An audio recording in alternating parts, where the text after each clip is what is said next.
आज से विशेष साधना प्रारंभ हो रही है पूरे संसार में। आप लोग नवरात्रे मनाते हैं? मनाते? कैसे मनाते हैं? नहीं मनाते? मनाने चाहिए। ये 9 दिन कितने विशेष हैं, थोड़ी सी उसी की बात करना चाहती हूँ। ऐसे जनरली देखा जाए तो इन 9 दिनों में देवी की आराधना की जाती है। दुर्गा माता, शेरावाली, पार्वती, संतोषी माता, बहुत सारे रूप हैं। 9 देवियां हैं। उन 9 देवियों के जो रूप हैं उसकी पूजा की जाती है। और ये नवरात्रे 4 बार आते हैं साल में। 2 बार तो गुप्त नवरात्रे आते हैं। एक चैत्र के महीने में आते हैं और ये आसोस के महीने में। ये ऋतु का बहुत बड़ा महत्व है। फिर थोड़ा तो आयुर्वेदा और साइंटिफिक वे से हम देखना चाहेंगे कि आज का दिन बहुत विशेष है क्योंकि ऋतु परिवर्तन हो रहा है। ये ऋतु का संधि काल है। शरद ऋतु जा रही है, हेमंत ऋतु आ रही है। और जो संधि काल होता है उसमें बहुत परिवर्तन होते हैं।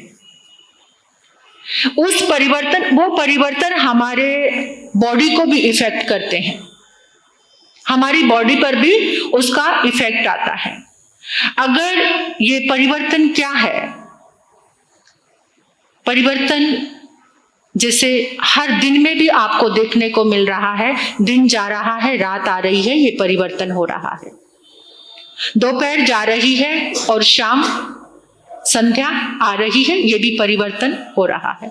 जो इस परिवर्तन में जागरूक हो जाते हैं और खुद में परिवर्तन करने के लिए तैयार हो जाते हैं तो वो बहुत बड़े साधक बन जाते हैं।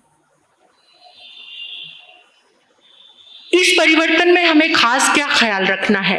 जो ये परिवर्तन हो रहा है, ऋतु का परिवर्तन हो रहा है कि अब हेमंत ऋतु का आगमन होगा और शरद ऋतु जा रही है। तो इसमें बहुत सारी ये संभावनाएं हैं इस परिवर्तन में। जैसे वायरल का जोर हो जाता है। जैसे ये ऋतु परिवर्तन होता है तो वो वायरल किसी भी चीज का होता है। जैसे वायरल फीवर है या हमारे जो स्किन के, चमड़ी के रोग, इस परिवर्तन का प्रभाव हमारे शरीर पर भी आता है। कोई चर्म रोग हो सकते हैं।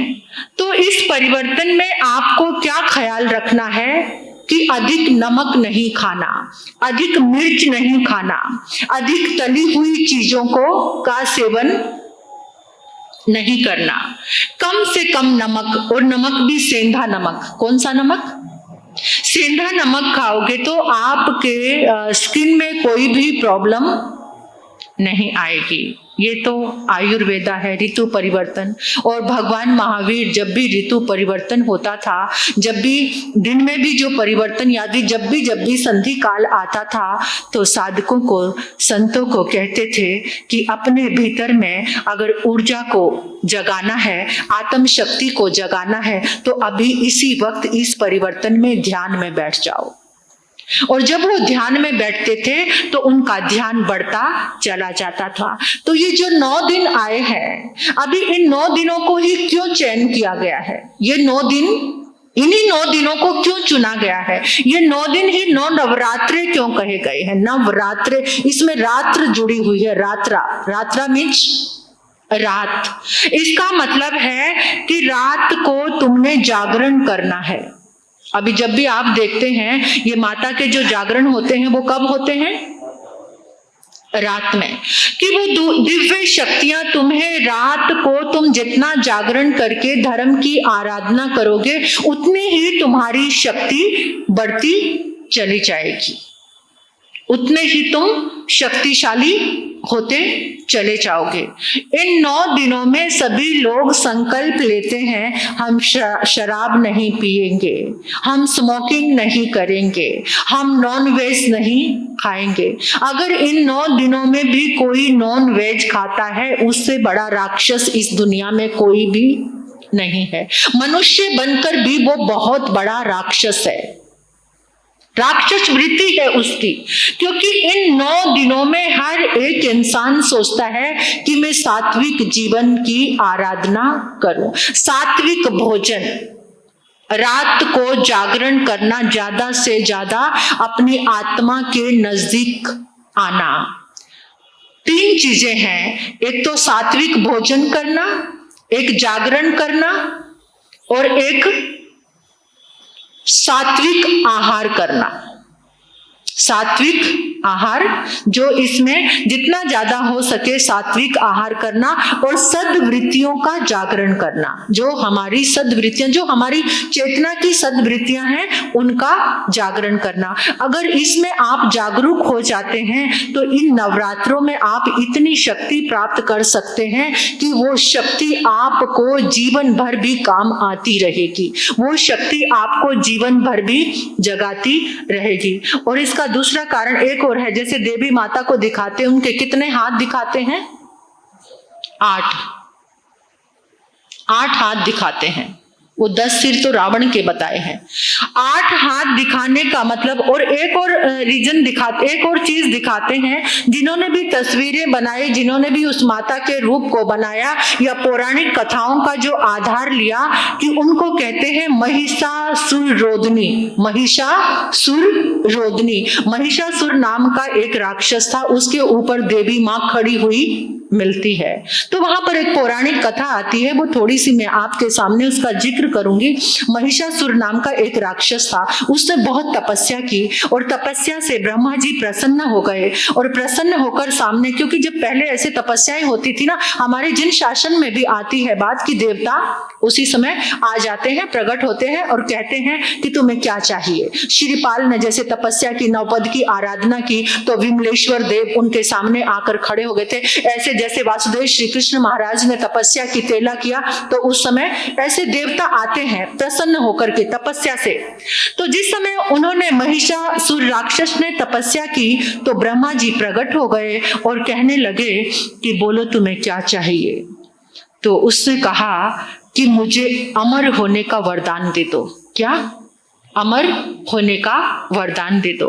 ब्रह्मा जी ने कहा कि ये मेरे देने के अनुकूल नहीं है, क्योंकि किसी के जीवन का और मौत का सौदा मैं नहीं कर सकता, ये नियति है, मैं तुम्हें अमर होने का वरदान नहीं दे सकता, कुछ और मांगो। तो फिर ऐसा करो कि मुझे ये वरदान दे दो, ना मुझे कोई मनुष्य मार सके, ना मुझे कोई राक्षस मार सके, ना मुझे कोई देवता मार सके। कहते हाँ, ये वरदान तुम्हें दे देता हूं। ये वरदान दे दिया तो उसके बाद क्या हुआ, उसने तो आतंक मचाना, क्योंकि राक्षसी वृत्ति थी, उसने तो आतंक मचाना शुरू कर दिया। सब मुझसे डरे, सब मुझसे भयभीत रहे, सारी जगह मेरा ही एकाधिकार, मेरा वर्चस्व हो। अब उसने इतना सबको पीड़ित करना शुरू कर दिया, यहाँ तक कि देवताओं को भी। और देवता परेशान हो गए, उनके पास ये शक्ति नहीं थी कि उसको मार सके, क्योंकि उसको वरदान मिला हुआ था। अब क्या करें? देवताओं ने मिलकर एक मीटिंग की और उन्होंने अपनी शक्ति से एक शक्ति का निर्माण किया।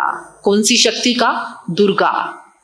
अपनी शक्ति के द्वारा उन्होंने दुर्गा शक्ति का निर्माण किया। अब दुर्गा बहुत खूबसूरत, और देवताओं ने कहा कि आप ही हमें उस आतंक से बचा सकते हैं, उसका विनाश करके। तो देवी उसके समक्ष गई, उसके रूप पर वो मोहित हो गया, और मोहित हुआ तो कहने लगा कि मैं तुमसे विवाह करना चाहता हूँ। देवी ने कहा मैं तुमसे विवाह कर लूंगी, लेकिन मेरी एक शर्त है, पहले युद्ध में मुझे हराना पड़ेगा। जब तुम युद्ध में मुझे हरा दोगे तो तुम जीत जाओगे, फिर मैं तुमसे विवाह कर लूंगी। तो अब देवी के सामने वो कहाँ टिकता, लेकिन युद्ध 9 दिन तक चलता रहा। कितने दिन तक? 9 दिन तक युद्ध चलता रहा, और 10वें दिन देवी ने उसको मार गिराया, अपने मार के उसके ऊपर खड़ी हो गई। यानी जो असुर शक्ति थी उसका क्या हो गया? विनाश। इन 9 दिनों में जो देवी की आराधना करते हैं, शक्ति की आराधना करते हैं, तो वहां पर जितनी असुरी वृत्तियां हैं उनका विनाश। ये कहानी पौराणिक तो बाहर की है, हमारे भीतर, हर इंसान के भीतर एक असुर है और वो इतना आतंक मचाता है, कभी लोभ का, कभी लालच का, कभी कषाय का, वो हर समय सारी शक्तियों को क्षीण करता रहता है। तो हमें देवी कौन है? जिसके 8 हाथ हैं, वो हमारे भीतर देवी है, हमारी आत्मा। उस आत्मा की 8 शक्तियां, जैसे देवी के 8 हाथ हैं। अगर आपके घर में कोई 8 हाथों वाली बच्ची का जन्म हो जाए तो क्या करोगे? आज के युग में अगर आपके घर में 8 हाथ वाली बच्ची का जन्म हो जाए तो क्या करोगे? क्या करोगे? देवी शक्ति मानोगे या सर्जरी कराने चल पड़ोगे? 8 हाथ तो डर जाओगे आप देखकर। हमारी एक साध्वी बनी थी, उसका जब जन्म हुआ ना तो जन्म लेते ही बोलने लग गई वो। जैसे ही जन्म हुआ, अब वो हरियाणा था, लोग घबरा गए और घबरा के कहने लगे ये तो भूत प्रेत है, प्रेतनी का कोई चुड़ैल का जन्म हो गया घर में, और उसको उठा के वो दबाने के लिए, मतलब जिंदा कोई जमीन में दबा देंगे। वो चौधरी परिवार में उसका जन्म हुआ। तो जब उसको दबाने के लिए लेके जाने लगे ना, वो बोलने लगे कि मुझे मत मारो, मैं आज के बाद कभी नहीं बोलूंगी, आज के बाद मैं कभी नहीं बोलूंगी। वो जन्म लेती बच्ची ऐसे बोली। फिर उन्होंने उसको मारा नहीं, बड़ी हो गई, उसको पूर्व जन्म का याद था, कहाँ मेरी शादी हुई थी, कौन सा गांव था, वहां पर मेरे कपड़े रखे हैं, वो लोग जमीन के कागजात ढूंढ रहे हैं, उनको जाकर बताओ कि एक ड्रेस है, ड्रेस के बीच में ऐसे मैंने उसको छिपा कर रखा हुआ था। यानी उसको सब याद था। वो साध्वी बनी थी, बट अभी वो कुछ बीमारी के कारण उसको नहीं उस जीवन में चल पाई। तो मतलब ऐसे ये घटनाएं घटती हैं।